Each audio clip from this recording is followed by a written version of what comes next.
In today's tutorial, I'm going to show you how to use arrows on chess.com. So the first thing that you'd like to do, of course, is just go and open whatever browser you're going to use to follow this tutorial steps with. Here in my case, I'm actually using Brave. But of course, in your case, you can use any other browser could be possibly working for you in your PC.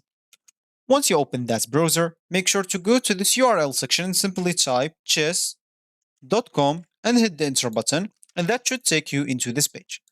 Of course, if you have an account, you can simply go and click on this login option on this left panel, and here you can enter your username or email, password, and check this remember me if you don't want to log in anymore. Of course, you can even log in with your Apple account, Google account, or Facebook account if you don't want to go through all the boring steps of creating or logging into your account. Or if you don't have an account, you can simply go and click on sign up from here or sign up from here. Both will take you to this page, and here, of course, you'll just have to choose a username, email, enter an email password, and simply click at sign up.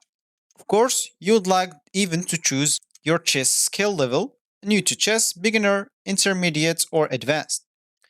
And also, you can sign up with Apple, Google, or Facebook, like login if you don't want to go through all the boring steps of signing up.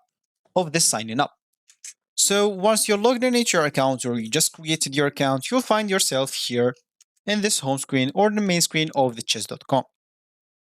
So as I said in the beginning of this tutorial, we would like to use arrows. If we want to do that, let's just go to this game as an example, and let's just go to the beginning of it. Of course, the regular way if you want to remove a piece is by holding the right click and clicking and pushing it, of course, wherever you want.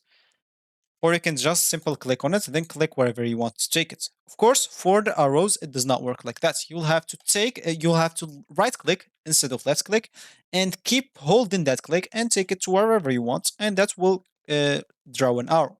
If you want to delete the same arrow, you can just go and draw the same arrow and it will be deleted. If you want to delete all the arrows, click one, let's click, and it will be all deleted. So this will be actually for this tutorial. I hope you like it. Thank you guys for watching and goodbye.